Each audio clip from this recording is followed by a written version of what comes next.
நம்ம வாயிலிருந்து வரக்கூடிய வார்த்தைகள் நாம் யார் என்பதை மட்டும் அடையாளப்படுத்த போவதில்லை. அதையும் தாண்டி நமக்கு நடக்கிற நல்ல விஷயமா இருக்கட்டும், இல்ல கெட்ட விஷயங்களா இருக்கட்டும், இது எல்லாத்துக்குமே காரணம் நம் எண்ணங்களும் நாம் பேசக்கூடிய வார்த்தைகளும் தான். அது சில சமயங்கள்ல நம்ம விதியை கூட மாற்றி அமைக்கிற சக்தி இந்த வார்த்தைகளுக்கு இருக்கு. இதையெல்லாம் பற்றி தெரிஞ்சுக்கணும்னா என்ன பண்ணணும்?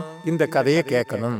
அது ஒரு பரபரப்பான சாலை. அந்த சாலை ஓரமா கண் பார்வை தெரியாத ஒரு வயதான முதியவர் உட்கார்ந்துட்டு இருந்தார். அவருக்கு பக்கத்தில் ஒரு எழுத்து பலகையும் இருந்தது. நான் கண் பார்வை அற்றவன், உங்களால் முடிந்த உதவிகளை செய்யுங்கள் அப்படின்னு எழுதியிருந்தது. அந்த சாலையை கடந்து போற யாருமே அந்த கண் பார்வையற்ற முதியவரை பெரிதா கண்டுக்கல. சிலர் அந்த பலகையில் எழுதியிருந்ததை பார்க்கறாங்க.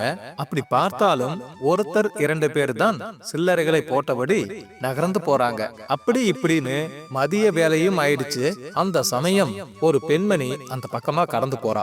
அவள் இந்த முதியவரையும் அவருக்கு பக்கத்துல இருந்த அந்த பலகையையும் பார்க்கறா. அதை பார்த்ததும் அந்த முதியவர் மேல ஒரு இரக்கம் வருது. உடனே ஒரு சாப்பாடு பொட்டலத்தை வாங்கிட்டு வந்து அந்த முதியவர்கிட்ட கொடுக்கறா. ஐயா, இந்த சாப்பாட்டை முதல்ல சாப்பிடுங்க. உங்க அனுமதியோட இந்த எழுத்து பலகையில் இருக்கிற சில வார்த்தைகளை மட்டும் மாத்தி எழுதிட்டுமா அப்படின்னு கேட்கிறான். நண்பர்களே, இந்த வீடியோக்கு இன்னும் லைக் பண்ணலனா ஒரு லைக், சப்ஸ்கிரைப் பண்ணிக்கங்க.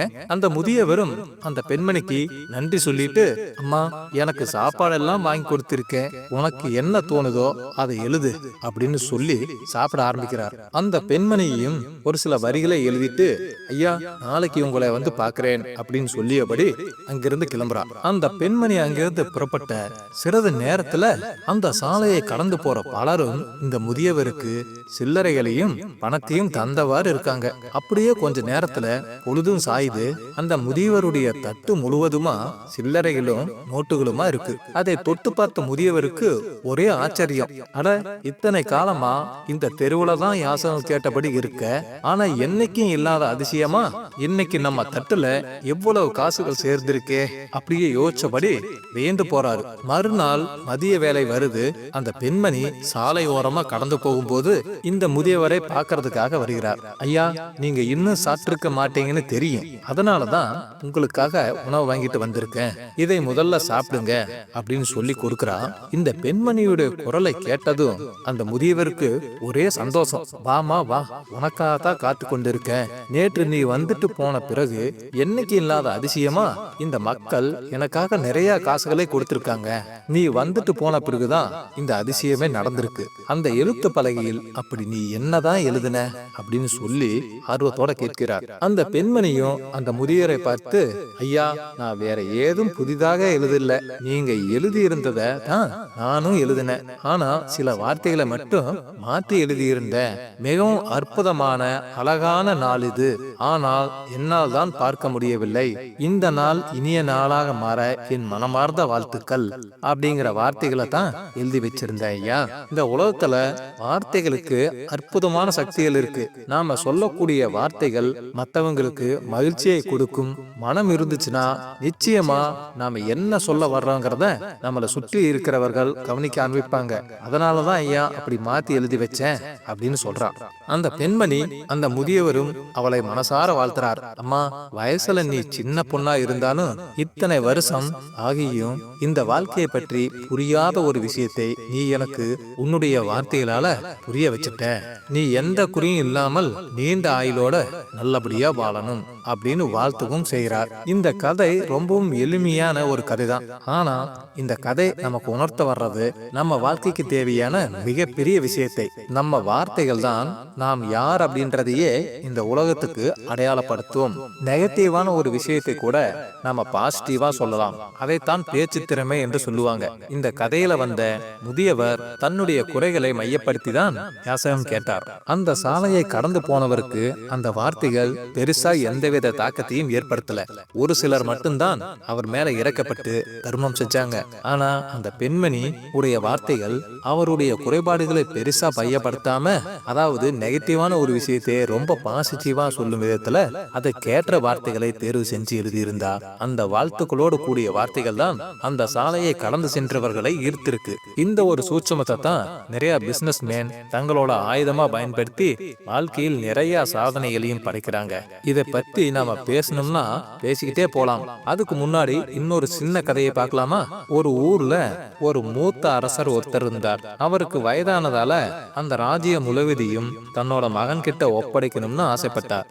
இந்த வயதான அரசருக்கு திருமணமாகி பல காலங்களாகியும் குழந்தை செல்வம் இல்லாமல் தவம் இருந்து பிறந்த மகன் தான் இந்த இளவரசன். அதனால அரசருக்கு தன் மகன் மேல அதீத அன்பும் அக்கறையும் இருந்துச்சு. ஒரு சில யாகங்கள் பண்ண பிறகு இந்த ராஜ்யத்தை இளவரசன் கிட்ட ஒப்படைக்கலாம்னு முடிவெடுக்கிறார். அந்த சமயம் பார்த்து வயது முதிர்ந்த ஒரு ஆசாமி அரண்மனைக்கு வர்றார். அவர் பார்க்கறதுக்கு கொஞ்சம் வித்தியாசமான தோற்றத்திலே இருந்தார். அவர் துறவினும் சொல்ல முடியாது, சாதாரணமான குடிமகனும் சொல்ல முடியாது. காவலர்கள் அந்த நபரை தடுத்து நிறுத்த முற்படும் போது அரசர் அங்கு வந்து என்னன்னு விசாரிக்கிறார். அப்போ அந்த நபர் அரசரை பார்த்து, அரசே, இளவரசனுக்கு பெரும் ஆபத்து இருக்கு, இன்னும் 48 நாளுக்குள்ள அவர் உயிருக்கு பெரிய கண்டம் இருக்கு அப்படின்னு சொன்னதும் அரசர் திடுக்கிட்டு போறார். ஐயா, என்ன சொல்றீங்க, கொஞ்சம் விவரம் சொல்லுங்க அப்படின்னு சொல்லி கேட்கிறார். அதுக்கு அந்த நபர் அரசரை பார்த்து, அரசே, உங்க மகனுக்கு எந்த கண்டமும் வரக்கூடாதுன்னா இன்னைக்கு புதுசா பிறந்த ஆட்டுக்குட்டியை எடுத்துட்டு வந்து